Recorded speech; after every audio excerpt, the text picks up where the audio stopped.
ഉന്നതർ തന്നെ നിർദ്ദേശം ലംഘിക്കുന്നതിൽ ഉത്കണ്ഠയെന്ന ഹൈക്കോടതി.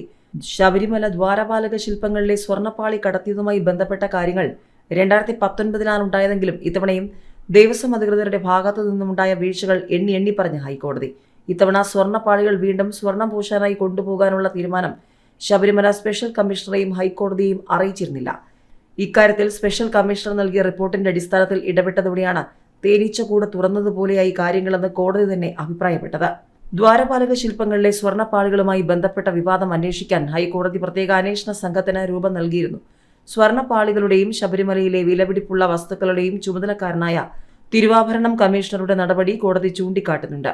ഇക്കഴിഞ്ഞ ജൂലൈ 30 എക്സിക്യൂട്ടീവ് ഓഫീസർക്ക് തിരുവാഭരണം കമ്മീഷണർ കത്തയച്ചിരുന്നു. ചെമ്പുപാളികൾ നേരത്തെ തന്നെ സ്വർണം പൂശിയിട്ടുണ്ട്. എന്നാൽ ചെമ്പുപാളികളിലെ സ്വർണം ഇളക്കിയെടുക്കാൻ ചെന്നൈയിലെ സ്മാർട്ട് ക്രിയേഷൻസിന് സാങ്കേതിക വൈദഗ്ധ്യം കുറവാണെന്ന് കത്തിൽ പറയുന്നു. ഇതിനു പകരം പരമ്പരാഗത രീതിയിൽ സ്വർണം പൂശാമെന്നും ദേവസ്വം സ്മിത്ത് കണക്കാക്കിയതനുസരിച്ച് 303 ഗ്രാം സ്വർണം ഇതിനാവശ്യമായി വരുമെന്നായിരുന്നു കത്തിലുണ്ടായിരുന്നത്. എന്നാൽ ഇത് കഴിഞ്ഞ് 8 ദിവസത്തിനുള്ളിൽ തിരുവാഭരണം കമ്മീഷണർ മലക്കം മറിഞ്ഞെന്ന് കോടതി നിരീക്ഷിക്കുന്നു. സ്പോൺസർ ഉണ്ണികൃഷ്ണൻ പോറ്റിയുമായുള്ള ചർച്ചകളുടെ അടിസ്ഥാനത്തിലായിരുന്നു ഇത്. പിന്നാലെ ചെന്നൈയിലെ സ്മാർട്ട് ക്രിയേഷൻസിൽ സ്വർണ്ണപ്പാളികൾ ഗോൾഡ് പ്ലേറ്റിംഗിനായി കൊണ്ടുപോകണമെന്നും ഇക്കാര്യത്തിൽ തീരുമാനമെടുക്കാൻ യോഗം ചേരണമെന്നും കാട്ടി തിരുവാഭരണം കമ്മീഷണർ വീണ്ടും കത്തയച്ചിട്ടുണ്ട്. ഇതിനിടെ തിരുവാഭരണം കമ്മീഷണർ അയച്ച മറ്റൊരു കത്തും കോടതി ചൂണ്ടിക്കാട്ടുന്നു.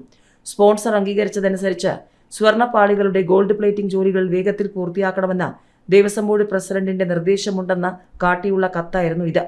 ഇത്തരത്തിലുള്ള വസ്തുക്കളുടെ അറ്റകുറ്റപ്പണികൾ നടത്തുന്നത് സന്നിധാനത്ത് തന്നെയായിരിക്കണമെന്ന Travancore Devaswom board sub group മാനുവലിലെ പേജ് 182 പറഞ്ഞിരിക്കുന്ന നിർദ്ദേശം ദേവസ്വം ബോർഡിലെ ഉന്നതർ തന്നെ ലംഘിക്കുന്നത് തങ്ങൾ ഉത്കണ്ഠയോടെയാണ് കാണുന്നതെന്നും കോടതി പറഞ്ഞു.